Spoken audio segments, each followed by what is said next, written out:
হিন্দু ভাইদের ঘরের কীর্তি সন্তান পণ্ডিত হরপ্রসাদ শাস্ত্রী বলছেন, বিধাতার তরফ থেকে মানুষের কল্যাণের জন্য যদি কোনো মহামানব এই পৃথিবীতে আবির্ভূত হয়ে থাকে, সে মহামানবের নাম হযরত মুহাম্মদ রাসূলুল্লাহ সাল্লাল্লাহু আলাইহি সাল্লাম।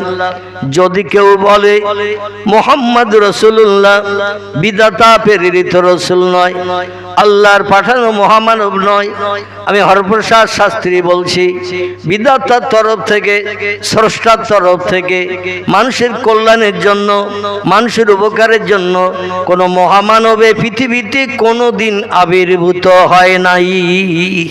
জোরে বলুন একটু মারহাবা। হিন্দু ভাইদের ঘরের কীর্তি সন্তান, উচ্চ শিক্ষিত, হায়ার এডুকেটেড ব্যক্তিত্ব, তিনি তত্ত্বটি দিয়েছেন। বইটির নাম হলো হযরত মুহাম্মদ সাল্লাল্লাহু আলাইহি সাল্লাম সম্পর্কে অমুসলিম মনীষীদের বাণী। এই বইটির লেখকের নাম ডক্টর আফাজুল্লাহ রোমেনা আফাজ। মেয়ে এবং তার পিতা দুইজনে মিলে এই বইটি লিপিবদ্ধ করেছেন। বাংলাদেশ থেকে পাবলিশড হয়েছে। বাংলাদেশের লেখক এবং লেখিকা তারা এই বইতে তথ্যগুলো দিয়েছেন। আমি কিছু তথ্য আপনাদের কাছে নবীর ইজ্জত সম্মান মর্যাদা রক্ষার্থে, নবীর প্রেম ভালোবাসা আমাদের হৃদয়ে গাঢ়তর যাতে হয়, এই জন্য কয়েক তথ্য দিয়ে মূল বক্তব্যে নিয়ে চলে যাব। পণ্ডিত হরপ্রসাদ শাস্ত্রী বলছেন, বিধাতার তরফ থেকে মানুষের কল্যাণের জন্য যদি কোনো মহামানব এই পৃথিবীতে আবির্ভূত হয়ে থাকে, সে মহামানবের নাম হযরত মুহাম্মদ রাসূলুল্লাহ সাল্লাল্লাহু আলাইহি সাল্লাম। যদি কেউ বলে মুহাম্মদ রাসূলুল্লাহ বিধাতা প্রেরিত রাসূল নয়, আল্লাহর পাঠানো মহামানব নয়, আমি হরপ্রসাদ শাস্ত্রী বলছি, স্রষ্টার তরফ থেকে মানুষের কল্যাণের জন্য কোনো মহামানব এই পৃথিবীতে কোনোদিন আবির্ভূত হয় নাই। জোরে বলুন একটু মারহাবা। আচ্ছা, আপনি কি কিছু বলবেন নাকি? বারবার আসতেছেন এখানে, বারবার আসতেছেন, আমি তো আবার একটা সন্দেহ পোষণ করছি, স্টারিং আবার ঘুরিয়ে অন্য দিক দিতে হয় কি, মানে বারবার আশেপাশে এসে কেউ কথাবার্তা বললে আমার মনে মনে ধারণা হয় যে মনে হচ্ছে এই রাস্তায় গাড়ি চালানো যাবে না। আচ্ছা, আমাদের ভারতবর্ষের স্বাধীনতা বিপ্লবী নেতা যিনি, যার নাম হলো মোহনদাস করমচাঁদ গান্ধী, যার ছোট নাম হলো, শর্ট নেম হলো মহাত্মা গান্ধী। চেনেন তো নাকি? জাতির জনক যারে বলা হয়, তাম ভারতবর্ষের মানুষকে ইংরেজদের কাছ থেকে স্বাধীনতা কেড়ে নিয়েছিলেন। ইংরেজদের নেতৃত্ব মেনে চলতে হতো দেশের মানুষদের। সেই নেতৃত্ব উৎখাত করে দেশের মানুষকে স্বাধীনতা দেওয়ার জন্য বিপ্লব করেছিলেন যিনি, তার নাম হলো মোহনদাস করমচাঁদ গান্ধী। লোকটির শর্ট নেম হলো মহাত্মা গান্ধী। তিনি একটি তথ্য দিয়েছেন আমাদের নবীর সম্পর্কে। সেই তথ্যটা আপনাদের কাছে দিই। নবীর মহব্বতে কেন দরুদ শরীফ আমরা বেশি বেশি পড়ব? নবীর মহব্বতে আমরা ভালোবাসা রক্ষার্থে কেন নবীর নামের তহবা আমরা বেশি বেশি জপ করব। জাতির জনক কম বেশি আপনারা তারা দেখবেন 3 রাস্তার মোড়ে, 4 রাস্তার মোড়ে এখনো পর্যন্ত মহাত্মা গান্ধীর স্ট্যাচু বানানো আছে, আছে না? 3 রাস্তা 4 রাস্তার মোড়ে। শহর এলাকায় দেখবেন বেশি থাকে, গ্রাম এলাকায় কম থাকে। দেখবেন তার মাথা নেড়া, চোখে চশমা, হাতে লাঠি, পরনে ধুতি, বোকড়া গালে মিসমিস মিসমিস করে হাসতেছে। ঠিক বললাম না ভুল বললাম? গালে কিন্তু দাঁত নাই তার, বৃদ্ধ হওয়ার কারণে, বৃদ্ধ জয়ীব হওয়ার কারণে তাই তিনি লাঠি ব্যবহার করতেন। তার হাতে এখনো লাঠি আছে, চোখে চশমা আছে, গোল চশমা। আমাদের তো একটু চারকোনা মার্কা, ওনার চোখে চশমাটা গোল, ঠিক কি না? মাথা নাড়া এবং তার পরনে ধুতি, এইভাবে দাঁড়িয়ে আছেন আজনমকাল। ইনি উচ্চশিক্ষিত হায়ার এডুকেটেড ব্যক্তি ছিলেন, যিনি অক্সফোর্ড বিশ্ববিদ্যালয় থেকে উচ্চ শিক্ষা নিয়ে ফিরে এসেছিলেন। ইনি একটি তথ্য দিয়েছেন আমাদের নবীর সম্পর্কে। মহাত্মা গান্ধী বলছেন, প্রতীচ্য যখন অন্ধকারে নিমজ্জিত ছিল, রাত্রের আকাশে উদয় হয়েছিল এক উজ্জ্বল নক্ষত্র, তা থেকে আর্ত পৃথিবী পেয়েছিল আলো, তাম দুনিয়ার মানুষ পেয়েছিল স্বস্তি ও শান্তি। এই নক্ষত্রের নাম মক্কার জ্যোতি, মদিনার বাতি, আব্দুল্লাহর বেটা, মামিনার নয়নের মণি, যার মধুর নাম আল্লাহ নিজেই কোট করে কোরআনে লিপিবদ্ধ করে দিয়েছেন। একটু চিল্লাই বলুন সুবহানাল্লাহ। কোরআন শরীফের ভিতরে আল্লাহর পাঠানো অতীতকাল থেকে নিয়ে পয়গম্বর মুহাম্মদ রাসূলুল্লাহ পর্যন্ত 25 মতান্তরে 27 জন পয়গম্বরের নাম কোট করা আছে। তবে সব থেকে শ্রদ্ধা ভাজনের নাম যেটি, সেটির নাম হলো আমাদের পয়গম্বর। অধিকাংশ পয়গম্বরের নাম তার বাবা দাদা আপনজন রেখেছে, কিন্তু আমাদের পয়গম্বরের নাম এই পৃথিবীতে বাপ দাদা চাচা আপনজন কেউ রাখে নাই। আমাদের পয়গম্বরের নাম আল্লাহ স্বয়ং জান্নাতি ধাত্রী, যারা বিশ্ব নবীকে জন্মগ্রহণ করাতে মামিনার ঘরে এসেছিলেন, তারাই সন্তান প্রসব করে দিয়ে যাওয়ার সময় বলে গেলেন, তোমার এই বাচ্চাটার কি নাম রাখবে? মামিনার কথায় বলেছিল, আমার ভাসুর আছে, শ্বশুর আছে, পাড়া প্রতিবাসী আপনজন আত্মীয় স্বজন আছে, হারেস আছে, মোকাবি আছে, হামজা আছে, আব্বাস আছে, আবু তালেব আছে, আবুল আহাব আছে, এইরকম আপনজন আত্মীয় স্বজন, শ্বশুর আব্দুল মুত্তালিব আছে। তারা যে নামটা পছন্দ করবে সেটা রাখা হবে। জান্নাতি ধাত্রী হযরতে হাজেরা, হযরতে আসিয়া, হযরতে রহিমা, মামিনার এটিকে বলে গেলেন, শোনো, আমরা যার তরফ থেকে তোমার বাচ্চা প্রসব করাতে এসেছি, তার তরফ থেকে আমরা সংবাদ নিয়ে এসেছি, এই বাচ্চাটার নাম রাখতে হবে মুহাম্মদ। একটু জোরে হবে না সুবহানাল্লাহ? তার নাম রাখতে হবে মুহাম্মাদুর রাসূলুল্লাহ। তবে তখন উনি রসুল হননি, 40 বছর বয়স না হওয়া পর্যন্ত রসুল হননি। তবে তার নামটা এইটা রাখবে মুহাম্মদ। মুহাম্মদ, মুহাম্মদ শব্দটি হলো আরবি ভাষা, এর বাংলা অর্থ হলো প্রশংসিত। তার কাজকর্ম, আখলাক, চরিত্র, ব্যবহার, খাওয়া দাওয়া, ওঠা বসা, সব ক্ষেত্রে কোনো মানুষ ভুল ধরতে পারবে না। তিনি সবার কাছে প্রিয় পছন্দনীয় ব্যক্তি হিসাবে বিবেচিত হবেন। সব মানুষ তার কাজকর্ম, আখলাক, চরিত্র দেখলে তার সম্পর্কে প্রশংসা করবেন, কারণ জীবনে কোনোদিন কারো গালে তিনি চড় মারবেন না, কটু কথায় কাউরে গালি দেবেন না, কারো অর্থ জীবনে আত্মসাৎ করবেন না, গরিব এতিমের হক তিনি ফাঁকি দিয়ে খাবেন না, কোনো ব্যক্তির অর্থ আত্মসাৎ করে নিজের সংসার জীবনকে সুখের বানাতে যাবেন না, কোনো ব্যক্তির প্রাণনাশ করে তার বিবি বাচ্চারে বিধবা এতিম তিনি বানাবেন না। তিনি হলেন ওয়াইন্নাকা লাআলা খুলুকিন আযীম। জোরে বলুন একটু সুবহান। আল্লাহ বলছেন, আমি তাকে সমস্ত সৃষ্টির ভিতরে সেরা মানুষ হিসাবে বিবেচনা করে বিশ্ববাসীর কল্যাণের জন্য পৃথিবীতে পাঠিয়েছি। তার চরিত্রের শস্য দানা পরিমাণ দাগ কিয়ামত পর্যন্ত কেউ লাগাতে পারবে না। জোরে বলুন একটু সুবহান। মহাত্মা গান্ধী বলছেন, প্রতীচ্য যখন অন্ধকারে নিমজ্জিত ছিল, প্রতীচ্য বলতে তামাম বিশ্বকে বোঝানো হয়। তিনি বলছেন, তামাম পৃথিবী যখন অন্ধকারে ভরাডুবি হয়েছিল, প্রাচ্যের আকাশে উদয় হয়েছিল এক উজ্জ্বল নক্ষত্র। প্রাচ্য বলতে ভারতের পশ্চিম দেশকে বোঝানো হয়। এই ভারতবর্ষের পশ্চিমে যে দেশটি, এই দেশটির নাম কি আপনাদের একটু বলতে হবে। আমাদের ভারতের পশ্চিমে দেশটার নাম কি? যদি না পারেন তাহলে আমি বলে দেব, আর যদি পারেন তো টপ করে বলেন, কারণ আপনাদের বলতে সময় লাগলে আমার ওয়াজ বন্ধ হয়ে যাবে, কথা একটু কম শোনা হবে। ভারতের পশ্চিমের দেশটি নাম আলহামদুলিল্লাহ। আলহামদুলিল্লাহ, আমাদের ভারতের পশ্চিমে একটি সাগর আছে, এই সাগরটার নাম হলো আরব সাগর। কি নাম বলা? আরব সাগর। আরব সাগরের অপোজিটে পশ্চিমে যে দেশ, এই দেশটির নাম হলো সৌদি আরব। কি নাম? সৌদি আরব। তিনি বলছেন, প্রাচ্যের আকাশে উদয় হয়েছিল এক উজ্জ্বল নক্ষত্র। প্রাচ্য বলতে ভারতের পশ্চিম আকাশকে বোঝানো হয়েছে। তিনি বলছেন, ভারতের পশ্চিমে একটা উজ্জ্বল তারকার আবির্ভাব হয়েছিল। এই তারকার আবির্ভাবের কারণে তা থেকে আত্ম পৃথিবী পেয়েছিল আলো, তামাম দুনিয়ার মানুষ পেয়েছিল স্বস্তি ও শান্তি। সেই নক্ষত্রটির নাম রামকৃষ্ণ পরমহংসদেব নয়, বুদ্ধদেব নয়, চৈতন্যদেব নয়, গুরু নানক নয়, মহাবীর নয়, আচার্য কেশবচন্দ্র নয়, মোজেস নয়, যিশু নয়, সক্রেটিস নয়, বালক ব্রহ্মচারী নয়, বাবা রামদেব নয়। সেই নক্ষত্রটির নাম হলো ওমা মুহাম্মাদুন ইল্লা রাসূলুন কদ খালাত মিন ক্বাবলিহির রাসূল। জোরে বলুন একটু আল্লাহু আকবার। আল্লাহ বলছেন সেই নক্ষত্রটি আমি আসমান থেকে পাঠিয়েছিলাম। বিশ্ব নবীর জীবনী গ্রন্থ সিরাতে হালাবিয়া, সিরাতুন নবী, আসাহু সিরাত, সিরাতে ইবনে হিশাম, এমন করে আর রাহিকুল মাকতুম, বিশ্ব নবীর বড় বড় জীবনী গ্রন্থের ভিতরে লেখকেরা লিপিবদ্ধ করেছেন।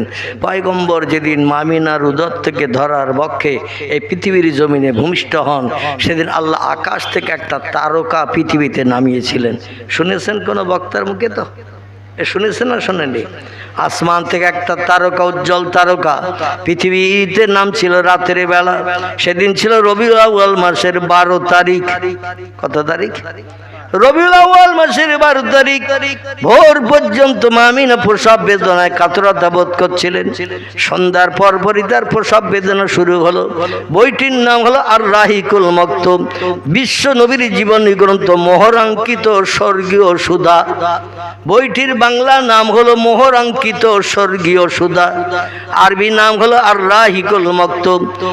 1982 সালে 1172 খানা নবী জীবনের ভিতরে এই বইটা প্রথম স্থান অধিকার করেছিল। একটু জোরে বলা যাবে কি সুবহানাল্লাহ? কত সাল বলা? একটু শুনি যদি মগজে না ঢোকে তাহলে তো সমস্যা। 1982 সাল 1172 খানা নবী জীবনের ভিতরে এই বইটা প্রথম স্থান অধিকার করেছিল। ভালো নবী জীবন হিসাবে বিশ্ববাসীর কাছে বিবেচিত হয়েছিল। আমি সেই বই থেকে তথ্য আপনাদের কাছে পরিবেশন করছি, যাতে সন্দেহের কোনো লেশমাত্র আপনাদের মগজে না ঢোকে। জোরে বলুন একটু আমিন। আমার ভাইরা, লেখকের নাম আল্লামা মোবারকপুরী রাহমাতুল্লাহ আলাইহে। কি নাম বললাম? বইটির লেখকের নাম হলো আল্লামা মোবারকপুরী রাহমাতুল্লাহ আলাইহে। উত্তর ভারতের মানুষ ছিলেন তিনি। এবার আসুন তথ্যটা দিই। উনি লিখছেন ওনার পুস্তকে, বিশ্ব নবী যেদিন ধরার বক্ষে আসবেন, রবিউল আউয়াল মাসের 11 তারিখের দিনগত রাতে সন্ধ্যার পর থেকে মামিনার প্রসব বেদনার যন্ত্রণা শুরু হলো। আমাদের মেয়েরা যখন গর্ভবতী থাকে, বাচ্চা হওয়ার সময় ওদের একটা যন্ত্রণা হয় না, একে প্রসব বেদনা বলা হয়। এই প্রসব বেদনা শুরু হয়ে গেল মামিনার। কিন্তু একটা মজার গল্প হলো, মামিনার দিয়ালানাহা এই 8 মাস 6 দিন তিনি সন্তান পেটে রেখেছিলেন। কতদিন? এবার আমি সদরপুরের লোকদের জিজ্ঞেস করি, মেয়েদের পেটে বাচ্চা থাকে কদিন? আল্লাহু আকবার। মেয়েদের কাছ থেকে কেউ শোনেননি? এরকম একটা বলবেন তো। আসলে পৃথিবীতে তফসিরের ভিতরে তফসিরে রুহুল বায়ান, তফসিরে মাওজিহুল কোরআন, তফসিরে বায়ানুল কোরআন, তফসিরে বাইজাবি, তফসিরে কাশাফ, তফসিরে বিজলাল কোরআন, তফসিরে মারিফুল কোরআন, তফসিরে বায়ানুল কোরআন, বিখ্যাত তফসিরে ইবনে কাসির, বিখ্যাত তফসিরের কিতাবে লেখকেরা লিপিবদ্ধ করেছেন, বাচ্চা মায়ের পেটে থাকে 9 মাস 10 দিন। ক মাস? এতগুলো তফসিরের কিতাব থেকে আমি তথ্য কালেকশন করে আপনাদের কাছে দিচ্ছি। আমাদের দেশে মেয়েলি প্রবাদ আছে, কারণ পেটে বাচ্চা তো ছেলেরা রাখে না, রাখে? বাচ্চা ছেলেদের পেটে থাকে, মেয়েদের পেটে থাকে। তাহলে তথ্যটা ছেলেদের থেকে মেয়েরা বেশি দিতে পারে না। তাদের পেটে বাচ্চা কতদিন থাকে? ওরা বলতে পারে বেশি, আলহামদুলিল্লাহ, কিন্তু ঘটনা হচ্ছে ওরা হিসাব ঠিক রাখে। বলার সময় 1 মাস বাড়িয়ে বলে। 9 মাস 10 দিন বাচ্চা মায়ের পেটে থাকে, 270 দিন। কথা বললাম? 270 দিন বাচ্চা মায়ের পেটে থাকে। এরপরে বাচ্চা স্বাভাবিক নিয়মে জন্মগ্রহণ করে। হিসাব করলে দেখা যায় 9 মাস 10 দিন। মেয়েরা হিসাব ঠিক রাখে, কিন্তু বলার সময় 1 মাস বাড়িয়ে বলে। কারণ 10 মাস 10 দিন বাচ্চা পেটে থাকতে গেলে 11 মাস পড়লে বাচ্চা হতে হবে, অন্যথায় 10 মাস 10 দিন তার পেটে থাকা সম্ভব নয়। কথাটা ঠিক বললাম না ভুল বললাম? 10 মাস 10 দিন বাচ্চা পেটে থাকতে গেলে 10 মাস পেরিয়ে 11 মাস পড়লে বাচ্চা হতে হবে, তাহলে 10 মাস 10 দিন তার মায়ের পেটে থাকার সুযোগ হবে। কিন্তু ওরা হিসাব ঠিক রাখে। 9 মাস যেই পার হতে যায়, বাড়ির আপনজন, ধাত্রীর আপনজন, যারা সন্তান সম্ভবা নারীর আপনজন, তারা হিসাব রাখে আর 2-5 দিন 10 দিনের ভিতরে বাচ্চা হবে। 9 মাস পেরিয়ে গেলে হিসাব রাখে যার 2-5 দিন 10 দিনের ভিতরে বাচ্চা হবে। কিন্তু 10 মাস পেরিয়ে গেলে আমাদের মেয়েরা হিসাব করে না, ওরা 9 মাস পেরিয়ে গেলে হিসাব করে, বলার সময় 1 মাস বাড়িয়ে বলে। আর আমরা ছেলেরা তো পেটে বাচ্চা রাখি না, ওরা যেটা বলে সেইটাই আমরা মুখস্থ করে বিশ্বাস করি, ঠিক কি না? কিন্তু আল্লাহ রাব্বুল আলামিন আমাদের পয়গম্বর মুহাম্মদ রাসূলুল্লাহকে স্বাভাবিক দুনিয়ার সব মেয়েদের মতো 9 মাস 10 দিন আল্লাহ পাক আমিনার পেটের ভিতরে বাচ্চা রাখেন নাই। তিনি ছিলেন আসলে একটু বিরল। নবী মুহাম্মদ রাসূলুল্লাহর এটাই হলো 4500-এর মতো মুজিজা। জোরে বলুন একটু সুবহানাল্লাহ। পয়গম্বর হিসাবে মুজিজা, অলৌকিক, তাজ্জব, আশ্চর্যজনিত ঘটনা আল্লাহ পয়গম্বরকে নবী হিসাবে জনগণের কাছে প্রমাণ দেখানোর জন্য 4500-এর মতো কিছু কম বেশি মুজিজা আল্লাহ নবীকে দান করেছে, দিয়েছিলেন। এই মুজিজার ভিতরে একটি মুজিজা হলো নবীজির মায়ের সঙ্গে বাবার বিয়ে হয়েছিল যেদিন, সেদিনটি ছিল রজব মাসের 6 তারিখের দিনগত রাত। কি তথ্য দিলাম? রজব মাসের 6 তারিখের দিনগত রাত আব্দুল্লাহর সঙ্গে আমিনার বিয়ে হয়েছিল ইয়াসরিবের দেশে। যে দেশটির বর্তমান নাম হলো আল মদিনাতুল মুনাওয়ারা। এই দেশটার পূর্ব নাম ছিল ইয়াসরিব। সেই দেশে আব্দুল্লাহর সঙ্গে আমিনার বিয়ে হলো রাতের বেলা।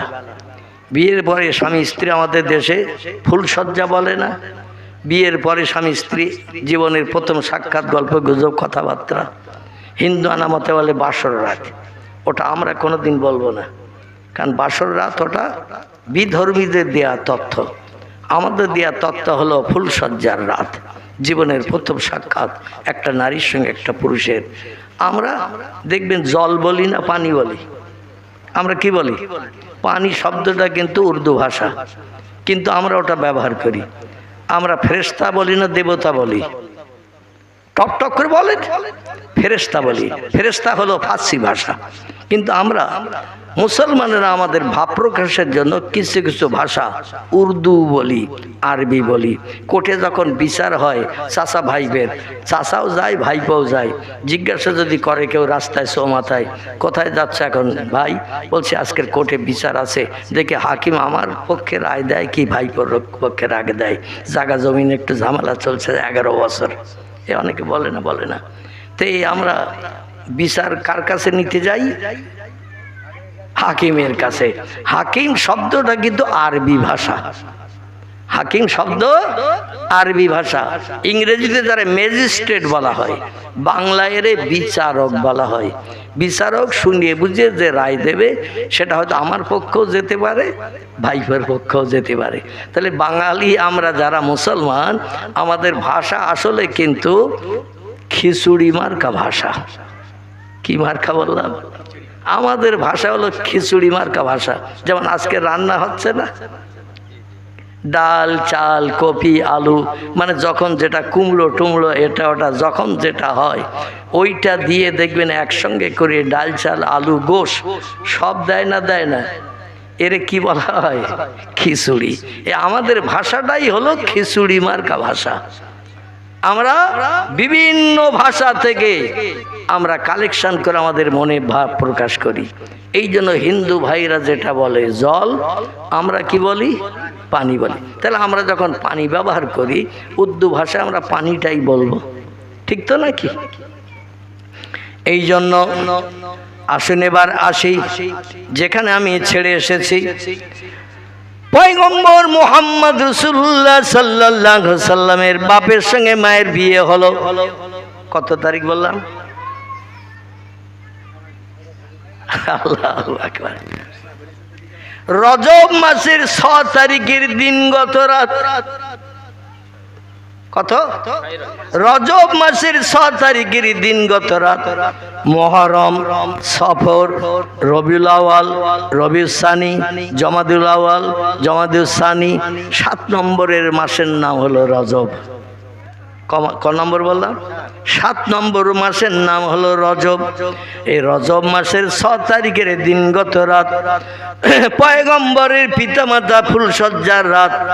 আমাদের ইসলামী মতে স্বামী স্ত্রী প্রথম সাক্ষাৎ, সেখানে একে অপরের জীবন ইতিহাসের গল্প শুনবে, একে অপরকে প্রেম নিবেদন করবে, হাসি মুখে তার অতীতকালের ইতিহাস শুনবে। এই রাতে পয়গম্বর মুহাম্মদ রাসূলুল্লাহ ফুলসজ্জার রাতে মায়ের উদরে এসেছিলেন। জোরে বলুন সুবহানাল্লাহ। এই রজব মাসের 6 তারিখের দিনগত রাত থেকে নিয়ে রবিউল আউয়াল মাসের 12 তারিখ, কত বললাম? রবিউল আউয়াল মাসের 12 তারিখ হিসাব করলে দেখা যায় 8 মাস 6 দিন হয়। ক মাস? 8 মাস 6 দিন। রজবের পরে আমি মাসগুলো গুনি, আপনারা একটু হিসাব রাখেন। রজবের পরে হলো শাবান, শাবানের পরে রমজান, রমজানের পরে শাওয়াল, শাওয়ালের পরে জিলকদ, জিলকদের পরে জিলহজ, জিলহজের পরে মুহররম, মুহররম পরে সফর, সফরের পরে রবিউল আউয়াল। ক মাস হলো? এই আমি আঙুল দিয়ে রেখে দেখতে পাচ্ছেন তো? 8 মাস। এই 8 মাসের 12 তারিখে পয়গম্বর মায়ের উদর থেকে পৃথিবীতে ভূমিষ্ঠ হয়েছিলেন। ওদিকে বিয়ে হয়েছিলেন রজবের কত তারিখ? 6 তারিখ। তাহলে 6 তারিখ তো বাদ দিতে হবে, আর এদিকে 6 তারিখ ধরে নিতে হবে। 6 থেকে 12, তাহলে মোট হয় কত? 12 থেকে 6 বাদ দিলে থাকে কত? 6। এই 8 মাস 6 দিন পয়গম্বর মায়ের উদরের ভিতরে ছিলেন। কিন্তু মামিনার পেটটা দেখে মক্কার কোনো মানুষ জানতে পারতো না, বুঝতে পারতো না আমিনার পেটে একটা বাচ্চা আছে। এটাও একটা মুজিজা। জোরে বলুন সুবহানাল্লাহ। আমাদের দেশে কোনো মেয়েদের পেটে 7 মাসের জায়গায় 8 মাস যখন বাচ্চা থাকে বা 6 মাস বাচ্চা সম্ভবা নারী হয়, পেটের দিকে দেখলেই পাড়া প্রতিবেশী আপনজন তারা অনুভব করতে পারবে না ওর পেটে বাচ্চা আছে। স্বাভাবিকের থেকে পেটটা একটু উঁচু দেখাবে না? বাচ্চাটা পুষ্ট হচ্ছে, মোটা হচ্ছে। 1000 মেয়েরা, সন্তান সম্ভবা মেয়েরা কাপড় দিয়ে 1000 যদি পেটটা ঢেকে রাখে, তবু বাইরের লোক দেখলে ধরতে পারবে না। বাইরের লোকেরা দেখলে বুঝতে পারে মেয়েটার সন্তান সম্ভবা, ওর পেটে বাচ্চা আছে। 2-1 মাস পরে পেটের বাচ্চা এই পৃথিবীতে ভূমিষ্ঠ হবে। মক্কার অধিবাসীরা বলছেন আল্লাহু লা শাক্কা ফিহি, সেই খোদার কসম, সেই প্রভুর কসম, আমিনা নিজের ঘর থেকে কলসি কাকে করে নিয়ে কাবা শরীফের ভিতরে একটি চাতোয়াল আছে, চাতোয়াল, যে চাতোয়ালটার আরবি নাম হলো মাতাব। কি নাম বললাম? আরবি নাম হলো মাতাব। মাতাব এই জন্য নামকরণ করা হয়েছে, যত দেশের হাজিরা হজ করতে যায়, ওমরা করতে যায়, এই চাতোয়ালে 7টা করে পাক দিয়ে তাদের তওয়াফ কমপ্লিট করতে হয়। এই কাবার চাতলে 7টা করে পাক দিতে হয়। মাঝখানে একটা ঘরকে কেন্দ্র করে, ঘরটির নাম হলো কাবা বাইতুল্লাহ। এই কাবা বাইতুল্লাহর আমাদের এই পূর্ব দিকে আল্লাহ পাক একটি পানির কুয়া দান করেছিলেন। এখনো পর্যন্ত মক্কা মুকাররমায় কোনো টিউবওয়েল নাই, ডিপ টয়েল নাই, কোনো খাল নাই, কোনো পুকুর নাই। আপনাদের নেকো দোয়া, খাস দোয়ার বরকতে আমি অধম 12 কিলোমিটার পর্যন্ত মক্কার কাবা ঘরের চতুর্দিকে পায়ে ঘুরে দেখেছি। বিশ্ব নবীর নিদর্শন দেখার জন্য 3-3টি বার আল্লাহ অধমকে নবীর দেশ দেখার সুযোগ দিয়ে 12 কিলোমিটার পর্যন্ত পায়ে হেঁটে চতুর্দিকে ঘুরেছি। একটা পুকুর, খাল, ডিপটল, কল কিছুই আমি নজরে দেখতে পাইনি। সেই 5,500 বছর আগের ঘটনা। কত? 5,500 বছর আগের ঘটনা। পয়গম্বর ইব্রাহিম নবী আল্লাহর কাছে পরীক্ষা দিতে যে ফেল না করার চিন্তা ভাবনায় নিজের জন্মদাতা সন্তান প্রথম বাচ্চা যেটি, যার নাম হলো হযরতে ইসমাইল আলাইহিস সালাম, তার বয়স যখন মাত্র 6 মাস, আল্লাহ বলেন তুমি তোমার বিবি বাচ্চারে বেশি ভালোবাসো না আমারে বেশি ভালোবাসো? একটু পরীক্ষা দিতে হবে। মুখে বললে শুনবো না। আমরা অনেকে মুখে বলে কাজ আদায় করি, কিন্তু পরীক্ষায় আমরা কেউ নত হতে চাই না, পরীক্ষা দিতে চাই না। ইব্রাহিম নবী বললেন ততই বছর, আল্লাহ যে পরীক্ষা নেবেন পরীক্ষা দিতে রাজি আছি। আমি বিবি বাচ্চার থেকে আপনারে বেশি বেশি বেশি বেশি ভালোবাসি। আল্লাহ বলেন তাই যদি আমারে তোমার বিবি বাচ্চার থেকে বেশি ভালোবাসো, আমি তো দেখছি দূরের দিকে বাবেলের আশেপাশে এদিক ওদিকে কলেমার দাওয়াত দিতে যাও, আমার কথা মানুষের কাছে বলতে যাও, লা ইলাহা ইল্লাল্লাহ ইব্রাহিম খলিলুল্লাহ, এক আল্লাহ ছাড়া অন্য কোনো প্রভু স্রষ্টা নাই, আর আমি ইব্রাহিম হলো আল্লাহর খলিল বন্ধু, আল্লাহর নবী আমি। জনগণ তোমারে গলা ধাক্কান দিত, মারধর করত, গালিগালাজ করত, বিভিন্ন ধরনের অত্যাচার উৎপীড়ন নির্যাতন তোমারে করত। আমার কথা মানুষের কাছে বলতে যাওয়ার কারণে মনে বড় দুঃখ নিয়ে মুখ কালো করে তুমি বাড়ি আসতে। আর বাড়ি আসার পরে ওই হাজেরার কোলে যখন আসমানে চাঁদওয়ালা ইসমাইলকে দেখতে, তোমার মনে তুষের আগুন সব নিবারণ হয়ে যেত। দৌড়ে যে ইসমাইলকে কোলে করে নিয়ে পাজা করে একবার এ গালে সোমা, একবার ও গালে সোমা, একবার কপালে সোমা। কারণ ৮০-৮২ বছর বয়স আল্লাহ প্রথম বাচ্চা দিয়েছেন ইব্রাহিমের। কত বছর বয়সে? ৮০ থেকে ৮২। বর্ণনাকারীরা দুই রকম তথ্য দিয়েছেন। আবার কোন একটা কেতাবে এসেছে ১১২ বছর বয়সে ইব্রাহিম নবীর প্রথম বাচ্চা হয়েছিল। তো অধিকাংশ কেতাবে ৮০ থেকে ৮২ বছরের কথা বলা হয়েছে। যাই হোক, এই বয়স পর্যন্ত আল্লাহ কোনো সন্তান দেয়নি, আর এই বয়সে একটা সন্তান দিয়েছে হাজেরার নসলে, তাও বড় স্ত্রীর নসলে না। বড় স্ত্রীর নাম ছিল হজরতে সায়রা, আর ছোট স্ত্রীর নাম ছিল হজরতে হাজেরা। এই হাজেরার নসলে আল্লাহ সন্তান দিলেন, কিন্তু সায়রার নসলে সন্তান দেননি। এখন যেই হাজেরার সন্তান হয়েছে, মেয়েরা একটু বেঁকা হাড়ের তৈরি না সোজা হাড়ের? তো আপনাদের সদরপুর ঘোলা, হ্যাঁ একই। আবার মেয়েদের নামে আমি বদনাম দেব? একে তো অসুস্থ, আবার ঘা কত খেয়ে বাড়ি যাবো নাকি? আল্লাহু আকবার। আল্লাহ পাক জান্নাতের ভিতরে আদমকে প্রথম পৃথিবীর পচা কাদা মাটি দিয়ে বানিয়েছিলেন জান্নাতের ভিতরে। তারপর আদমের মুখে হাসি ফুটানোর জন্য লম্বা ঘটনা, আমি সেদিকে বলতে যাব না, শুধু ছোট্ট একটা তথ্য দিচ্ছি। আল্লাহ পাক রব্বুল আলামিন, আদম ঘুম থেকে উঠলে মুখ কালো হতো, এদিক ওদিকে ফিরে তাকাতো, মনে ভালো লাগতো না। আল্লাহ বলছেন মা হালুকা মা কর গাই, আদম কি খবর বলো? আদম বলে জান্নাতের ভিতরে ঘুরি ফিরি বেড়াই, ভালো মন্দ খাই, কত দৃশ্য চোখে দেখি, মনে আনন্দ পাই, কিন্তু আমি ঘুরতে ঘুরতে যখন ক্লান্ত হয়ে যাই জান্নাতের গাছতলায় ঘুমাই। এই ঘুমিয়ে থাকি যখন তখন ভালো, কিন্তু ঘুম থেকে যেই আমি ঠেলে উঠি আমার মনটা কালো হয়ে যায়, মুখটা কালো হয়ে যায়। আল্লাহ বলছেন কারণ কি? তোমার কি কোনো অভাব আছে নাকি? আদম বলছেন না, আমি আর রব্বি, আমার মনের ভিতরে কি একটা নাই নাই এই রকম একটা মনে হয়। আল্লাহ বলছেন কি তোমার মনের ভিতরে নাই নাই একটু বলো, আমি সেটা দিয়ে দিই। আমার জান্নাত হলো শান্তির জায়গা, আরামের জায়গা, খুশির জায়গা, সুখের জায়গা। আর সেখানে তুমি ঘুম থেকে উঠবে আর মুখ কালো করে গালে হাত দিয়ে বসে থাকবে, আমি আল্লাহটা পছন্দ করি না। কি নাই বলো, আমি সেটা দিয়ে তোমার মুখে হাসি ফোটাই। আদম বলছে আল্লাহ কি নাই ওটা বলতে পারবো না, তবে ঘুম থেকে উঠলেই যেন মনে হয় আমার কি একটা নাই।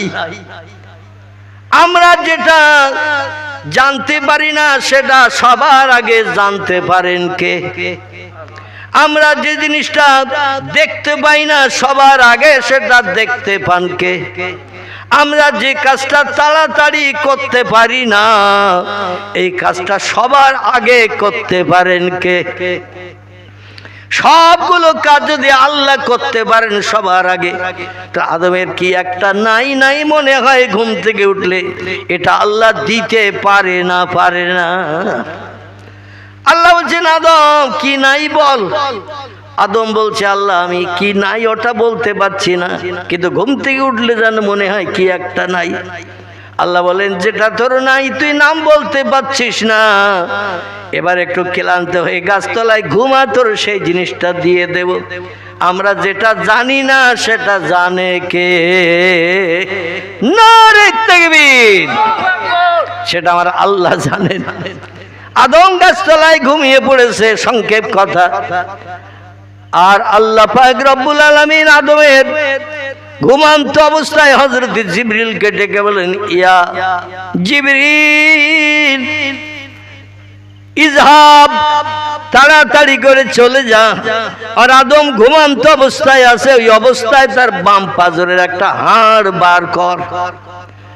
আমাদের হসপিটালে যখন অপারেশন হয় তখন হুশওয়ালা লোকের অপারেশন হয় না, হুশ বন্ধ করে বেহুশ করে অপারেশন হয়। আমার অপারেশন করতে 3.5 ঘন্টার ওপরে লেগেছিল। পুরো পাজরে কাঠি থেকে একেবারে কুস্কি পর্যন্ত পেট ফাড়া, 21টা সেলাই ছিল আমার পেটে। কিডনি ট্রান্সপ্লান্ট হয়েছিল যখন 2024 সালের 18ই জানুয়ারি আমার হসপিটালে। তো 3.5 ঘন্টার পরে বেডে তুলেছে অপারেশন করে, সেলাই টেলাই দিয়ে 4টে থলিয়ে ব্যাগ, এদিকে দুটো এদিকে দুটো ঝুলিয়ে দিয়েছে। একটা দিয়ে রড বেরোবে, একটা দিয়ে ব্লাড বেরোবে, একটা দিয়ে পেশাব বেরোবে, একটা দিয়ে পুষ্করসানি যা কিছু বার হয় সেগুলো বার হবে। 4টে থলি ঝুলিয়ে দিয়েছে। তো যখন স্ট্রেচারে করে নিয়ে যাচ্ছে তখন হঠাৎ দেখি আমার হুঁশ ফিরেছে। আমি বলি, এ কি, এসব থলি টলি ঝুলতেছে এখন দেখি। দেখলাম সব পেটের ভিতরে মোটা কালো, ঠিক এইরকম মোটা মোটা কালো পাইপ ঢুকিয়ে দিয়ে তা দিয়ে সব ওই রসটা বার করছে, পেশাবও বার হচ্ছে, ব্লাডও বার হচ্ছে, মানে অপারেশনে কাটাকুটি করেছ তো সেগুলো বার হচ্ছে। ওরা নিয়ে গেল, মানে এই কি এইউসি ঘর না কি একটা বলে না, হ্যাঁ হ্যাঁ, ওই ঘরের ভিতরে আমার নিয়ে চলে গেল। যাই হোক, আমি কিছুই খবর রাখি না, কিছুই জানি না, শুধু দেখলাম উপরে 5টা বিভিন্ন ধরনের লাইট জ্বলতেছে। 5টা লাইট, এক একটা লাইটের কালার এক এক রকম। এই লাইটগুলো আমি একটু দেখছি, দেখতে দেখতে কখন আমি বেহুশ হয়ে গেছি আমি নিজেই বলতে পারি না। আর কখন ওরা এইবার ফাড়াফাড়ি করতেছে, কাটাকুটি করতেছে, পাশে আবার আরেকজনের পেট কেটে তার থেকে কিডনি বার করে আমার পেটে আবার জুটতেছে। আম গাছে কলম বাঁধে না, আম গাছে ঠিক কলম বাঁধে যেমন এক গাছ থেকে কেটে নিয়ে আরেক গাছে বেঁধে দেয়, ঠিক ওই রকম আমার পেটে একটা কিডনি জোড়া। আপনাদের সকলের পেটে কিডনি 2টা, আমার পেটে বর্তমান এখন একটা। আর 2টো যা ছিল আমার 2টা ড্যামেজ, অকেজ হয়ে গেছে। 3.5 বছর একদিন বাদ একদিন কলকাতা আরএন-টেগর হসপিটালে আমাকে ডায়ালিসিস করতে যেতে হয়েছে, একদিন বাদ একদিন 3.5 বছর। এই বলতে বোতা রাস্তা দিয়ে গিয়েছি মালঞ্চ হয়ে, একেবারে ঘটকপুকুর হয়ে সেই কলকাতা গড়িয়া। যাই হোক, এখন আল্লাহ পাক আদমকে একটু কোন শব্দের মাধ্যম দিয়ে বেহুশ করে দিলেন। কারণ জিবরিল আমিন যদি সরাসরি পেটের ভিতর থেকে একটা হাড় বার করে নেয়, কষ্ট হবে না? হবে না? চিল্লাচিল্লি করবে না? করবে না?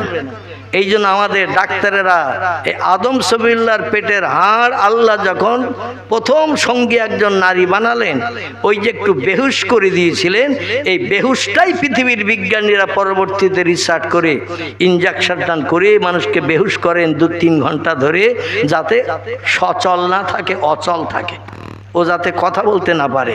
কারণ কোনো রুগী যদি জানতে পারে যে আমার এখন পেট ফাড়বে, তো লাথি মেরে ডাক্তারের কি ডাক্তারি কাজ করার স্বাদ মিটিয়ে দেবে কিনা? মিটিয়ে দেবে। আমার ভাইরা, হযরত আদমের পেট থেকে বাম ধারের পাজরের হাড় আমাদের একটা কম, নারীদের একটা হাড় বেশি। তার কারণ হলো আমাদের পাজরে একটা হাড় বার করে নিয়ে আল্লাহ জিবরিলকে বললেন বার করো।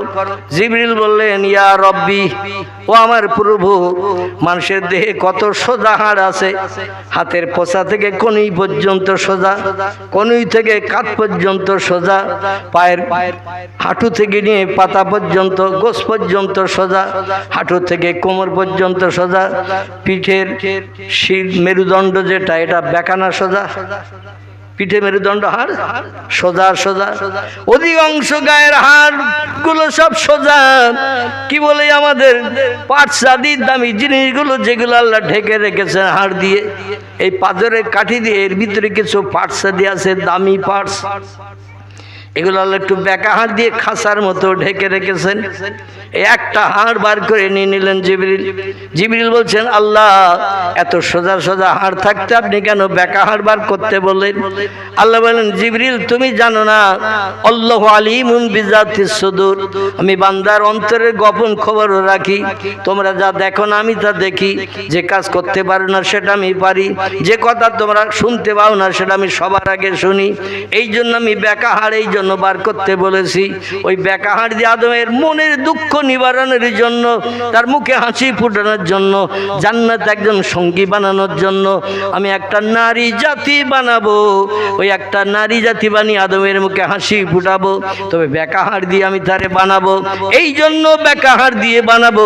মেয়েরা দুনিয়া যখন সংসার যাপন করতে যাবে ওরা বেঁকা বেঁকা চলবে, বেঁকা বেঁকা কথা বলবে, বেঁকা বেঁকা সিদ্ধান্ত নেবে। আর পুরুষেরা ওগুলো যদি মানিয়ে নিয়ে চলে তাহলে পুরুষদের জন্য জান্নাত হালাল হবে। আপনাদের ঘোলা এলাকার মেয়েরা সব বেঁকা বেঁকা চলে না, এরা সব সোজা চলে। স্বামী যদি একটা সিদ্ধান্ত নেয়, স্ত্রী দেখবেন আলাদা একটা সিদ্ধান্ত নেয়। স্বামী যদি বলে মিষ্টি আনবো চৌমাথার বাজার থেকে খাবো, ল্যাংচা আনবো, রসগোল্লা আনবো, কিংবা আর অন্য কিছু আনবো, স্ত্রী বলবেন তুমি জানো আনো, আমার জন্য 3টে ফুচকা আনো। ঠিক বলছি না ভুল বলছি? ওদের লোভ আলাদা, আমাদের লোভ আলাদা। ওদের সিদ্ধান্ত আলাদা, আমাদের সিদ্ধান্ত আলাদা। এই জন্য মেয়েদের সঙ্গে ছেলেদের মাঝে মধ্যে মতদ্বন্দ্ব হয়। আরে মতদ্বন্দ্ব নিরাসন করে কোনো ব্যক্তি মুয়াজ্জিনের আজান শুনে দুনিয়ার সব শান্তি দূর করে দিয়ে মসজিদে মুয়াজ্জিনের আজানে কান দিয়ে যদি মসজিদে যে আল্লাহর ইবাদতে লিপ্ত হয়, আল্লাহ বলছেন আমি পৃথিবীতে মানুষ পাঠিয়েছি কেবল সংসারের সঙ্গে ধর্ম করার জন্য। এই সংসারের মাধ্যম দিয়ে যারা ধর্ম করবে, আমি আল্লাহ পাকের ইবাদতটা আমার কাছে সব থেকে বেশি প্রিয়।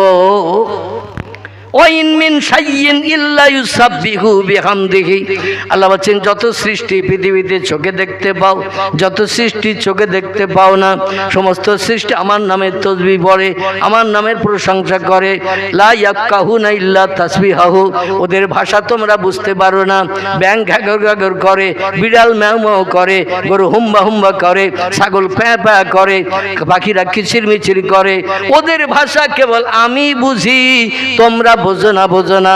কোন সৃষ্টি আমি আল্লাহ আমার নামের জপ জিকির ছাড়া তারা জবানে কোনো আওয়াজ করে না। এই জন্য তারা আমার নামের জপ জিকির 24 ঘন্টা ধরে করে। ও মানুষ, তোমাদের সৃষ্টি শ্রেষ্ঠ করে বানিয়েছি বলে তোমরা এক ওয়াক্ত নামাজের আজান শোনার পরও মসজিদে যাও না। ঠিক বললাম না ভুল বললাম? এখানে যতগুলো মানুষ আমরা আছি, আমি যদি বলেন হাত তোলেন এশার নামাজ কে কে পড়েছেন, অধিকাংশ ব্যক্তির হাত প্যারালাইজড মার্কা হবে। প্যারালাইজড বোঝেন তো? পক্ষঘাত মার্কা হবে, মানে হাত আর ওসা হবে না। কারণ দিন শরীয়তের কথা শুনি, ইসলামের কথা শুনি, ভালো ভালো ইসলামী আলাপ আলোচনা শুনি, কিন্তু আল্লাহর ফরজ হুকুম আল্লাহ পাক রব্বুল আলামিন তিনি জানিয়ে দিয়ে দিয়েছেন আফজালুল ইবাদাতি ইবাদাতুস সালাত, উত্তম ইবাদত আল্লাহর মন্দিরের জন্য তার নাম হলো নামাজ। নামাজ হলো আল্লাহর সঙ্গে সম্পর্ক গাঢ়তর তৈরি করার জন্য মূল উপাদান। এই নামাজ আমাদের আদায় করতেই হবে। আল্লাহ বলছেন দৈনন্দিন আমার দুনিয়ায় বাস করবে তোমরা, আমার নেয়ামত খাবে তোমরা, আমার অনুদান বিবি বাচ্চা নিয়ে সংসার জীবনে সুখ ভোগ করবে, জীবন যৌবনে খোদা নিবৃত্তি করবে, আমার জমিনে ঘর বেঁধে বাস করবে, আর মর্জিনা আজানে কান দেবে না। ইন্না বাদশা রব্বিকা লাশাদীদ, আমার আসমানি গজবের জন্য তোমরা অপেক্ষা করতে থাকো। আমার দুনিয়ায় বাস করবে, আমার নেয়ামত খাবে, আমার অনুদান বিবি বাচ্চা নিয়ে সংসার জীবনে সুখ ভোগ করবে, আমার জমিনে ঘর বেঁধে থাকবে, আর আমার মর্জিনা আজানে কান দেবে না। কোনো মালিক তার বাড়ির গোলাম চাকরকে এমনি এমনি বাড়িতে রাখে? এটা কথা বলতে হবে। কোনো বাড়িওয়ালা তার বাড়ি একটা গোলাম চাকর রাখে, 7টা মহিষ আছে, 4টে গরু আছে, 10টা ছাগল আছে, 6টা ভেড়া আছে। এই রকম কোনো বড় অর্থশালী ধনী ব্যক্তি বাড়িতে গোলাম চাকর রাখে না? রাখে না। সেগুলো একটু মাঠে ঘাটে নিয়ে যেতে হবে, সন্ধ্যার আগে আবার বাড়ি আনতে হবে, আবার তাদের একটু জাবনা পানি দিতে হবে, পানি দিতে হবে, গলঘরটা ঝাড়ঝুট দিতে হবে। এখন কোনো কর্মচারী গোলাম সে যদি বলে তোমার কোনো কথা শুনতে পারবো না, আমি কাছের গলি খেলা করতেছি, কি কি গুলি? কাছের গুলি খেলা করতে, কিংবা এখন পাড়ার ছেলেদের নিয়ে গাদি খেলা করছে, কিংবা তাস খেলা করছি। তুমি এখন চৌমাথা যে বাজার করে বসিরহাটে যাবে, বাজারে থলে আমার আনতে হবে, ওই সময় আমার নাই। আচ্ছা, এই রকম গোলাম চাকর যদি মালিকের কথার দাম না দেয়, মালিক তারে রাখবে না বিদায় করবে? রাখবে না। ভালোই তথ্য দিলেন তো। আল্লাহ কোরআনে সূরা রহমানে বলছেন, ইয়া মাশারাল জিন্নি ওয়াল ইনসি ইন ইসতাতা'তুম আন তানফুযু মিন আকতারিস সামাওয়াতি ওয়াল আরদ ফানফুযু লা তানফুযুনা ইল্লা বিসুলতান। জোরে বলুন একটু আল্লাহু আকবার, আর একটু জোরে বলুন আল্লাহু আকবার। আল্লাহ বলছেন, দুনিয়ার সব সৃষ্টির ভিতরে দুটি সৃষ্টিকে আমি প্রাধান্য দিয়েছি, মর্যাদা দিয়েছি, দাম বেশি দিয়েছি। একটির নাম হলো আগুন দিয়ে তৈরি করা একটি সৃষ্টির নাম, তার কি? আগুন দিয়ে তৈরি জিন। দুই নম্বর আর একটা সৃষ্টিকে আমি প্রাধান্য দিয়েছি, পৃথিবীতে দাম বেশি দিয়েছি, মর্যাদা বেশি দিয়েছি। এদের বানানো হয়েছে কাদা মাটি দিয়ে। এদের নাম কি? মানুষ। আল্লাহ বলছেন, ও দুনিয়ার জিন ও মানুষ, আমি তোমাদের উপলক্ষ করে বলছি, আমার বানানো দুনিয়ায় খলাকাস সামাওয়াতি ওয়াল আরদ, উপরে যা কিছু তাকিয়ে দেখো তাও বানিয়েছে আমি। আর পৃথিবীর জমিনে সাগর সলিল, পাহাড় পর্বত, গিরিরাজি, ঝোপঝাড়, জঙ্গল, যা কিছু দেখো এগুলো বানিয়েছে বিজ্ঞান। নাকি? পাহাড় পর্বত, সাগর, ঝোপঝাড়, জঙ্গল, গাছপালা, আমাজনের জঙ্গল, হাজার হাজার একর বিঘে জমি আমার ভাইরা এ বানিয়েছেন কে? আল্লাহ বানিয়েছেন। আফ্রিকার বিশাল বড় জঙ্গল, আমাজনের জঙ্গল, আল্লাহ পাক শুধু কোন বলেছেন হয়ে গেছেন। আল্লাহ বলছেন, শোনো, দুনিয়ায় যত সৃষ্টি বাস করে, খুব ভালো করে তত্ত্বটা শুনবেন, যত সৃষ্টি বাস করে তাদের রিজেকের দায়িত্ব আমি আল্লাহ পালন করি। ইন্নাল্লাহা ইয়ারযুকু মাইয়াশাউ বিগাইরি হিসাব। যত সৃষ্টি পৃথিবীতে আছে সব সৃষ্টির রিজেক আমি আল্লাহ পরিবেশন করি। এক দানা বেশি কেউ খেতে পারে না, এক দানা কমও কেউ খায় না, যার জন্য দৈনন্দিন যেটা বরাদ্দ করি তার নসিবে সেটা জোরে। ওমা মিন দাব্বাতিন ফিল আরদি ইল্লা আলাল্লাহি রিজকুহা। আল্লাহ বলেন, জলে এবং স্থলে, ডাঙায় এবং পানিতে যত সৃষ্টি বাস করে সব আমার রিজেকের উপরে নির্ভর করে। কেবল সৃষ্টির সেরা যারা, আল্লাহ কোরআনে তিনে তার নাম কোট করে দিয়েছেন, খুব ভালো করে শোনেন। লাকাদ খালাকনাল ইনসানা ফি আহসানি তাকবীর। জোরে বলুন আল্লাহু আকবার।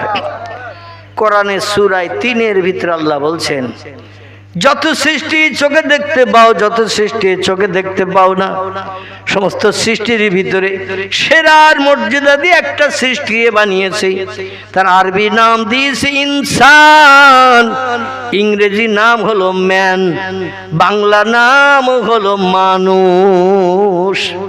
জোরে বলুন সুবহান। আল্লাহ বলছেন, আরবি নাম দিয়েছে তার ইনসান, ইংরেজি নাম হলো তার ম্যান, বাংলা নাম হলো তার মানুষ। সমস্ত সৃষ্টির ভিতরে মানুষকে আমি সেরা করে বানিয়েছি, কিন্তু মানুষের সেরা হওয়ার কারণে এখন আর আল্লাহরে নেয় না। আচ্ছা, বাঘের কি আল্লাহ কোনোদিন বলেছে রমজান মাসে তোদের 6টা রোজা রাখতে হবে?